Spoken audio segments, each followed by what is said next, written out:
bestemme meg for å oppsøke Lippa.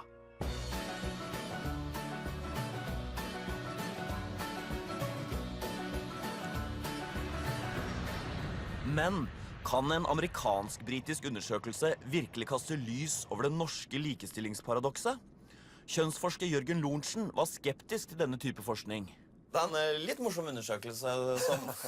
Du ler hva jeg sier undersøkelse.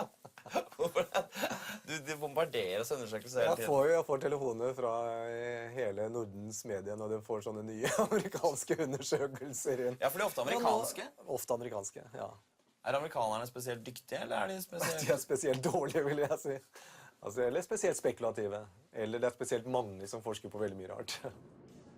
Ja, det er nok mye rar forskning i USA. Men jeg har nå likevel bestemt meg for å gi amerikanerne en sjanse.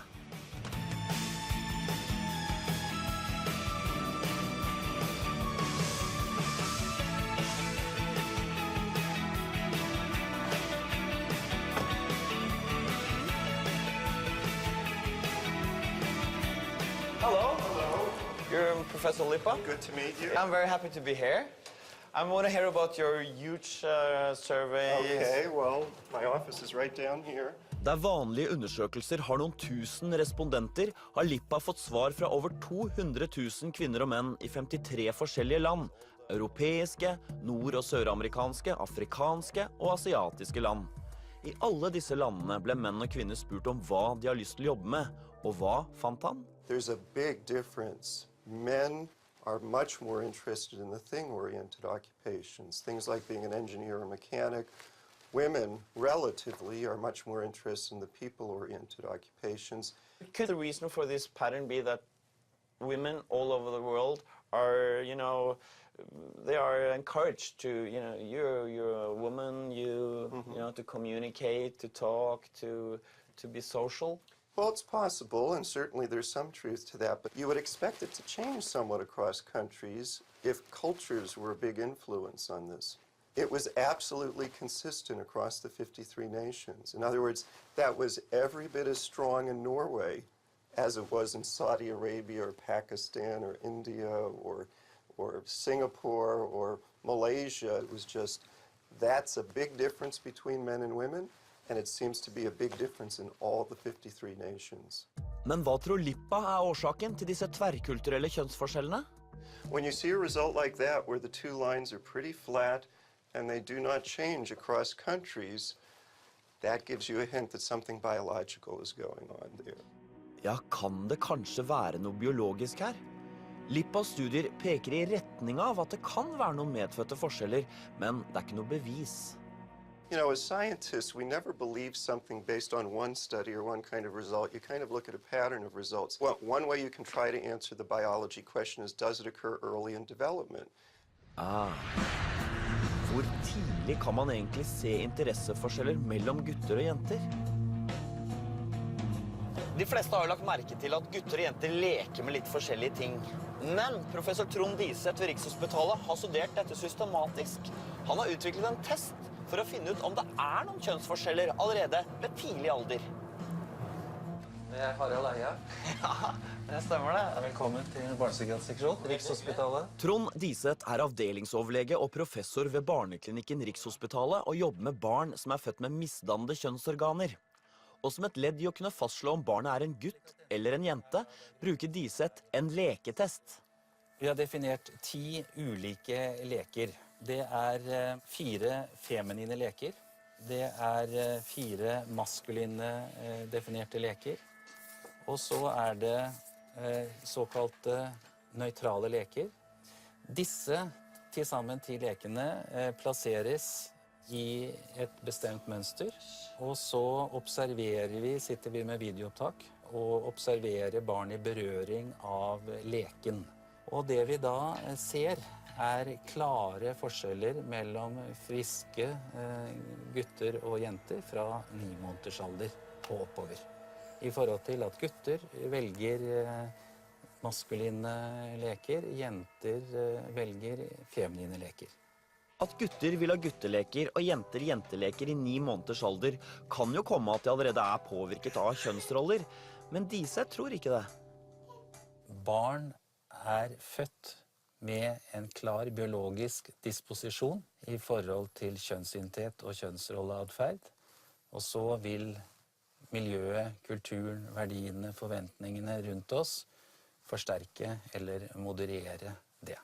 Du tenker liksom at samfunnet kan skyve en del på dette her, men bare så langt? Ja, ikke avgjørende I forhold til å endre den iboende identiteten og anlegget for kjønnsrolleatferd. Jeg finner frem mobilen min for å vise Diseth noen klipp fra intervjuet med Jørgen Lorentzen. Til tross for litt tekniske problemer, så får Diseth med seg kjønnsforskerens skepsis. Jeg må holde den litt opp til øret, for det ganske dårlig lyd. Ja, veldig. Når man leser sånn om undersøkelser at menn og kvinners hjerner ulike, hva tenker du da? Da tenker jeg at det gammeldags forskning. Mesteparten av den type forskning også tilbakevist I senere undersøkelser. De fleste snakker ikke sånn lenger, om at hjernen skrudd sammen på forskjellige måter. Ja, han sier at det gammeldags. Du driver litt med gammeldags forskning. Ja, jeg hører han sier det, og det vil jeg sterkt tilbakevise, for jeg sitter da med en haug med studier og publikasjoner av helt ny dato fra inneværende år til og med, og fra 2008, 2007, 2006, som har et helt annet og klart budskap. Så det ikke gammeldags forskning, det forskning som helt I forskningsfronten I dag. Ok, her står ord mot ord. Og det Diseth har vist meg jo heller ikke noe bevis. Men går det an å finne noen kjønnsforskjeller enda tidligere? Simon Baron-Cohen britisk professor I psykiatri, og han har gjort noen banebrytende eksperimenter på nyfødte barn.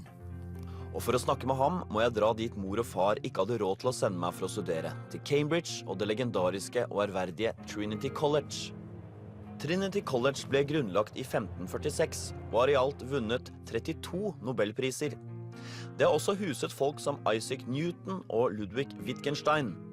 Dette britisk forskning på sitt ypperste.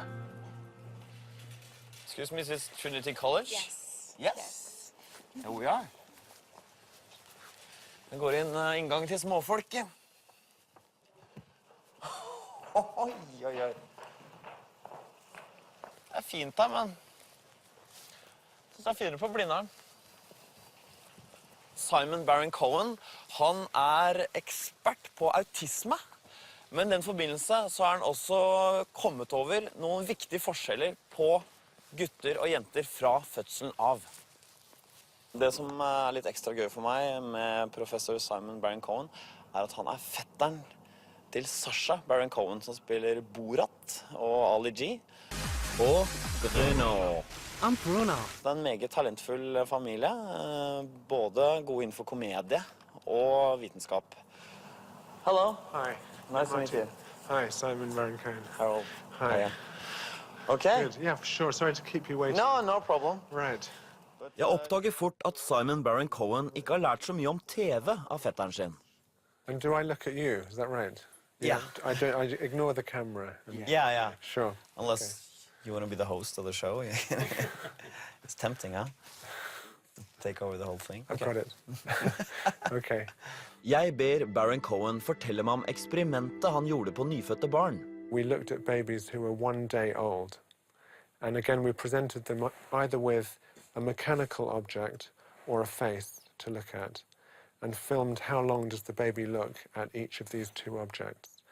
And we find that more boys look longer at the mechanical object, and more girls look longer at the face, even on the first day of life. So this is before toys have been introduced or various cultural biases or prejudices have been introduced. Baron-Cohens funn tyder på at disse interesseforskjellene må ha oppstått før barna ble født, I fosterlivet. What we know is that boys and girls are producing different amounts of hormones, but particularly testosterone, that boys are producing twice as much testosterone as girls. And this hormone, testosterone, influences the way the brain develops. Men hvordan vet han at det testosteronnivået I fosterlivet som lager disse interesseforskjellene? We've measured the testosterone when the baby is in the womb, and we've waited till the child is born, and we've looked at their behavior. And what we found was that the higher the child's testosterone prenatally, the slower they are to develop language when they're a small child, and the less eye contact they make, again, at the age of 1 or 2 years old. So the more testosterone is associated with slower language development and slower social development. Så mange kjønnsforskjeller kan egentlig komme av ulikt testosteronnivå. Men hva skjer hvis et jentefoster får unormalt mye testosteron? It's a genetic condition where you produce too much testosterone. And girls with this condition show a very masculine pattern of toy preferences. Testosteronnivået i fosterlivet ser ut til å gi ulike evner og interesser tidlig i livet. Men det en varig effekt? We followed these children, they're now about 8 years old, and so we're interested to see how they're turning out.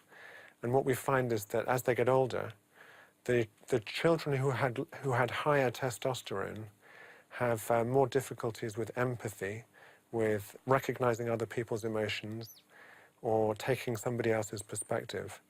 But they also have a much stronger interest in systems, in understanding how things work. So even if you ignore what sex somebody is and just look at their hormone levels, you can predict their pattern of interests.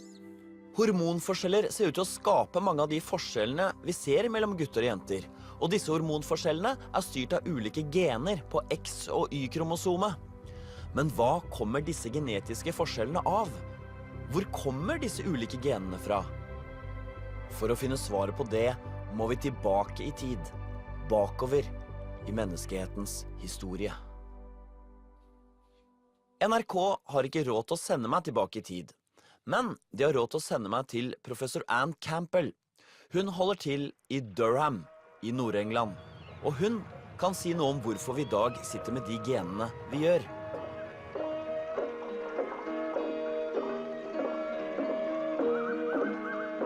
Anne Campbell evolusjonspsykolog og forsker på hvordan ikke bare vår kropp, men også vår psykologi preget av hundretusenvis av år med evolusjon. Hello! How'd you do? Hi, Harold. I'm Harold, yeah.